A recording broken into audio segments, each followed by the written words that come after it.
ایسی خوفناک انوینشنز بھی کی تھی جن کے بارے میں یقین لانا کافی مشکل ہے۔ 1896 میں انہوں نے غلطی سے ایک ارتھ کوئک جنریٹر بنا ڈالا تھا جس کی سائز اتنی کہ وہ پاکٹ میں بھی فٹ آ سکتا تھا اور نقصان اتنا کہ بڑی سے بڑی بلڈنگ کو بھی ہلا دیتا تھا۔ اس ڈیوائس کو انہوں نے اپنی لیبارٹری میں ٹیسٹ کیا تو پڑوسیوں کو لگا کہ ارتھ کوئک آ گیا ہے اور وہ ڈر کے مارے باہر آ گئے۔ پھر ٹیسلا وہ ڈیوائس لے کر کسی انڈر کنسٹرکشن بلڈنگ کی تلاش میں نکل پڑے۔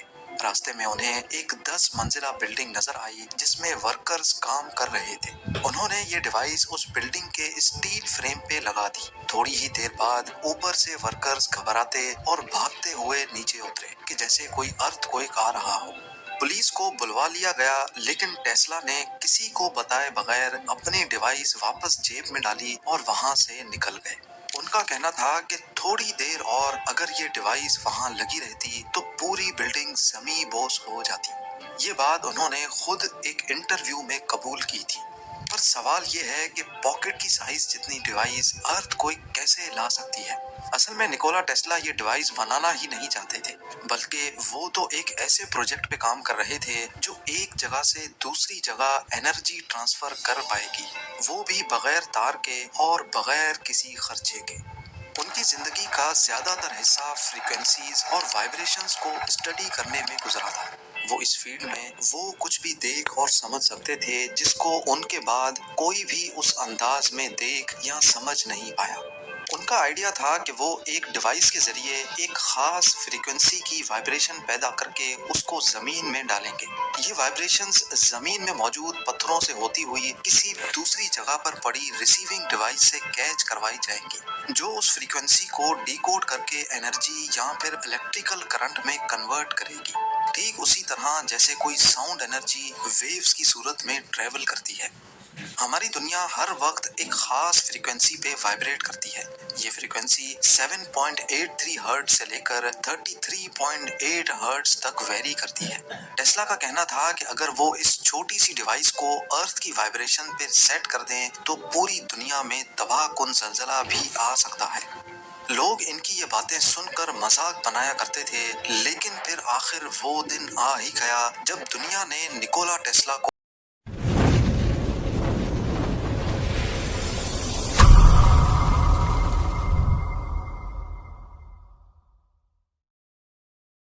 جس کے پیچھے نکولا ٹیسلا کا ہاتھ نہیں۔ الیکٹریسٹی سے لے کر دنیا کے کسی بھی کونے میں بیٹھے فون پر بات کرنے تک ان سب میں نکولا ٹیسلا کا بہت بڑا ہاتھ رہا ہے۔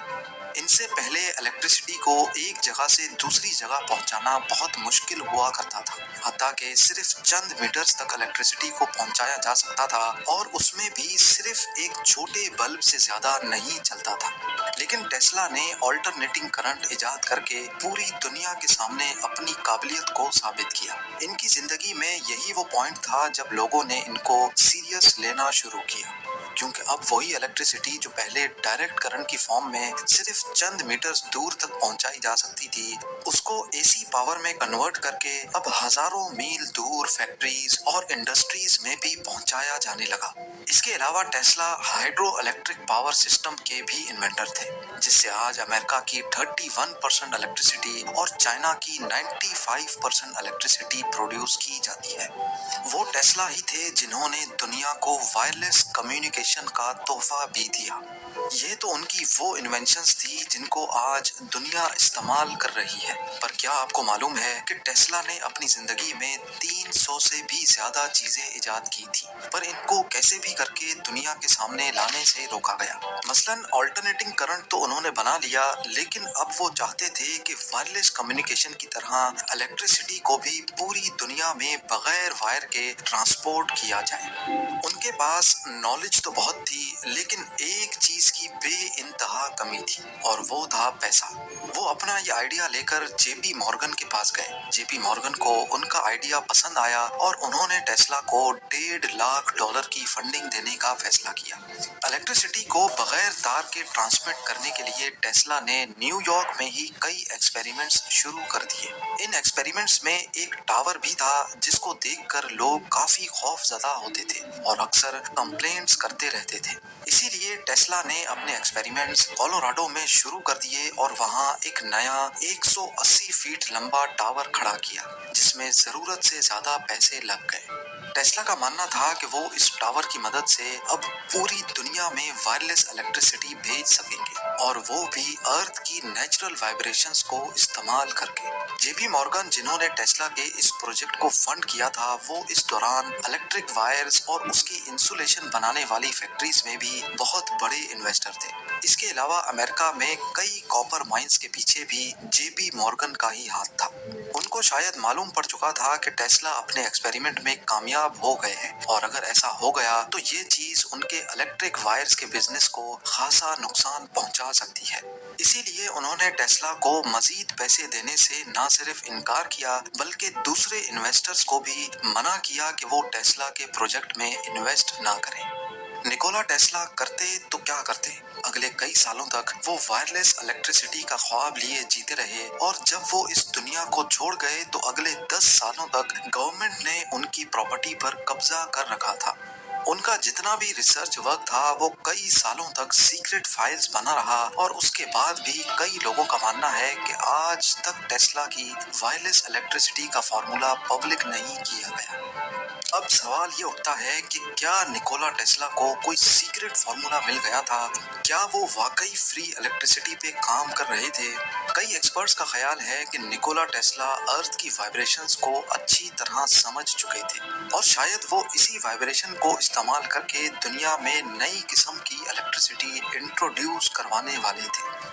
وہ اپنی زندگی میں کہا کرتے تھے کہ اگر آپ کو یونیورس کے سیکرٹس کا پتہ لگانا ہے تو اس کو انرجی، فریکوینسی اور وائبریشنز کے انداز سے دیکھنا شروع کر دیں۔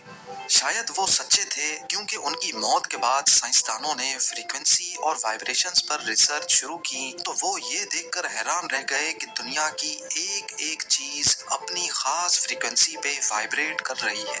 ایک چیز کی فریکوینسی کو سمجھ کر دور پڑی دوسری چیز تک واقعی میں نہ صرف انرجی ٹرانسفر کی جا سکتی ہے بلکہ اس کو کنٹرول بھی کیا جا سکتا ہے۔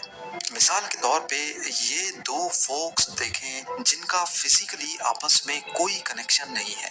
ان دونوں کی فریکوینسی سیم ہے یعنی ان کو ایک بار ٹیپ کرنے سے ایک سیکنڈ میں یہ 440 مرتبہ وائبریٹ کرتے ہیں۔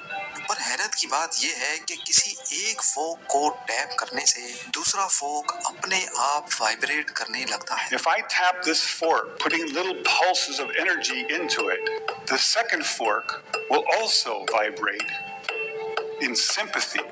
نکولا ٹیسلا جس وائرلیس انرجی ٹرانسفر کی بات کر رہے تھے وہ شاید کچھ اس طرح کی تھی۔ شاید ان کو کوئی سیکرٹ فریکوینسی معلوم پڑ چکی تھی لیکن ان ڈاکیومنٹس کو آج تک سامنے نہیں لایا گیا۔ اتہاس گواہ ہے کہ پچھلے 150 سالوں میں جتنی بھی جنگیں ہوئی ہیں وہ زیادہ تر تیل کی بیسس پہ ہوئی ہیں۔ وار آف گلف، کویتی آئل فائرز، عراق وار اور حتیٰ کہ ورلڈ وار 1 اور 2 میں بھی کئی آپریشنز ایسے تھے جس میں خاص طور پر آئل ریزروز کو ٹارگٹ کیا گیا تھا۔